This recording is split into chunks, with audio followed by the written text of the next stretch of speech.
Hello crafty people, and welcome back to my channel once again. Over the last couple of videos we have been gradually colouring in this image, which kind of has an Easter theme, but what we're focusing on is actually the colouring and the techniques that you can use for any images really, and also to make this less Eastery and more natural. So if I just bring in the final image just quickly for you to see, this is what we're heading for.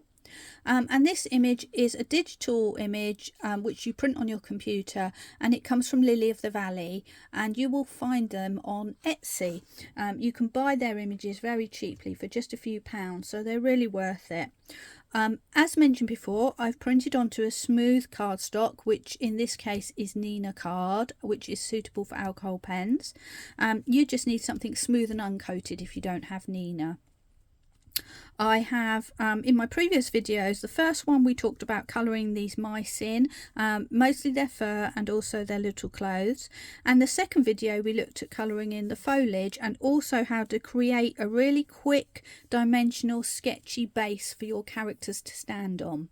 In today's video we're going to look at completing this egg and then finally adding a very quick sky background again, which is sketchy and a little bit dynamic rather than smooth. So let's begin. I'm using once again my Ohuhu pens. I'm using the brush and wedge tip markers, and I have got the 216 colour set. Now for my egg, you know, if it's Easter you might want to make this bright colours, but I wanted to make it kind of a natural looking egg, so I have gone with some grey blue colours for my main colours, and that is MG020 and BG1103. So let's get started on that very quickly. I'm starting with my lightest colour, which is MG020, and I'm going to just colour the whole of my egg, missing out those little spots in the middle because they're going to be a different colour. And I'm just going to give this a good little coat of colour all over. So that's just going to take a minute. Let's actually zoom in, shall we, so you can get a closer look. There we go. So yeah, MG020, I'm just coming in, colouring in.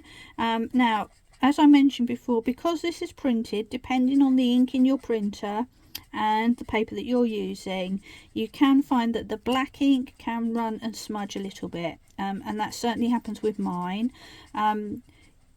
In order to avoid this, the best thing to do is to try to colour around the edges of that black.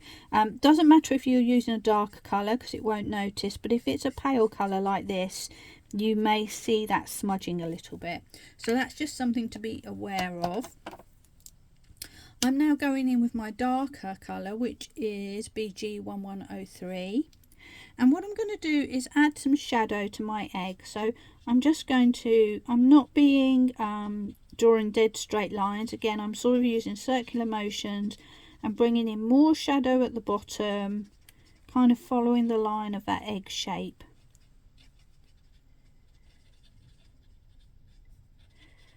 And I'm working quickly so that I'm not thinking about it too much. I'm not overthinking, I'm just letting it sort of organically flow. And then what I can do is add some dots around the edge there just to break that up even more. So I'm just dabbing, just leave a few random dots in the middle as well so it's not a dead straight line. And then I'm going to come back with my lighter colour and just soften the edges, and by doing that I'm just going over the whole lot, kind of using the flat of my nib now just to cover up this area, and I'm colouring all the way over. Actually I'm going right back to the edge again and just leaving that middle area free so that it's just left with one layer of colour in the middle. Now depending on how your pens are working for you, you might want to go back and forth with that, but now I'm going to bring some shadow in, and I'm going to use the colours that I'm actually intending to use for the dots in the middle here. So I've got, these are in the yellow group, but they're kind of browns. So I've got YG080 and YG040. And 040 is in fact the darkest, the lightest. So first of all, I'm going to take that light colour and I'm going to add a little bit of shadow down at the bottom, and this sort of merges in with that blue. There we go, and up round the sides there.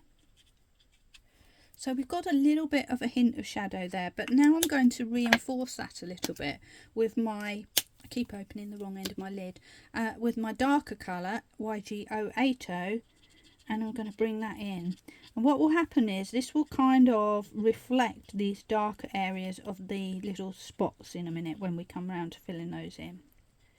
And again, you can just sort of scribble away, add a few dots, and just let that merge.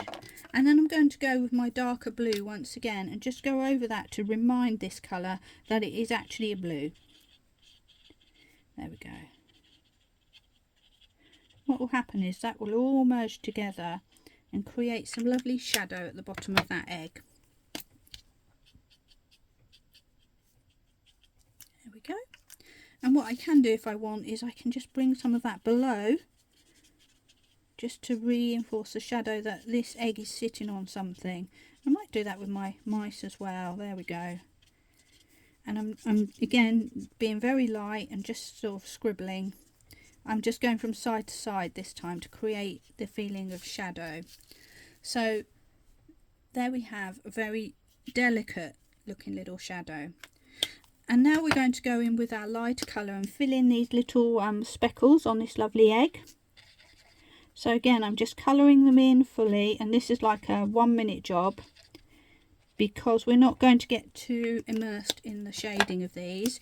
I'm just coming back with my darker colour and just adding a little bit of depth on those speckles, mostly at the bottom, so as if the light's coming down on them. There we go. And before we know it, that's our egg complete. So if I zoom, oh, wrong way, zoom out again, there we go. So we've got a lovely little egg sitting here in the middle in natural colours, and we've got our little mice around it. Now, so we put our background, our foreground in with our grass already, and now all of a sudden the area outside of our image is kind of looking a little bit bare. So I'm going to add some sky now, much the same technique as I used for the grass here. And I've picked a blue. This is B030, which is a very pale sort of blue. You can go for any colour that you like. And again, using the brush end, I am going to hold my pen very loosely, quite far away, and start adding those little squiggles. Starting from the middle, I'm not going right up to where my image is. I'm leaving little white gaps. But I am just filling in the areas in the middle where the sky would be. And I'm just going and adding random scribbles. And again, I don't want it to be a dead straight edge, so I'm going to add extra bits here and there so that we make a more interesting, softer shape. Coming in with those where the fern is. We're just kind of going around scribbling. So this is like the quickest sky you'll ever do, even quicker than the dotty technique that I use sometimes. So you know, this is a good one. And again, I'm kind of using the side of my pen rather than the tip of it, so that we're kind of getting interesting textures. Not everything's the same shape or size. And I'm lifting the pen up from time to time, so we're not overfilling the paper. I am literally just scribbling and then adding a few dots. Coming all the way down to that grass. And there we have a lovely sky. Now if you want, you can add some depth and you could choose another blue, or you could go with the dark blue from the egg. Just in the shadow areas, add a little bit more of that blue grey I should say, particularly around here. And what will happen is that will gradually fade out and add a little bit more interest to the sky. I'm not adding too much, but you can see clearly that these are scribbles. So if you can hold a pen, you can do this. I'm almost holding it at the end of the pen, to be fair.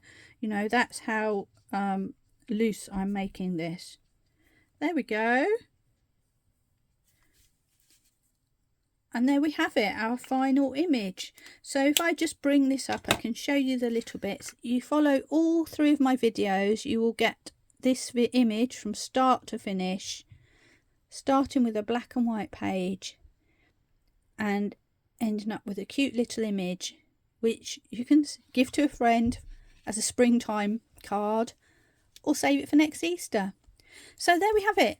One completed image. I hope you enjoyed it. I hope you'll come back and visit me, and we'll do some more things like this at some point. And of course lots of other interesting things. So thank you for joining me, and I hope you enjoyed colouring with me. Bye for now.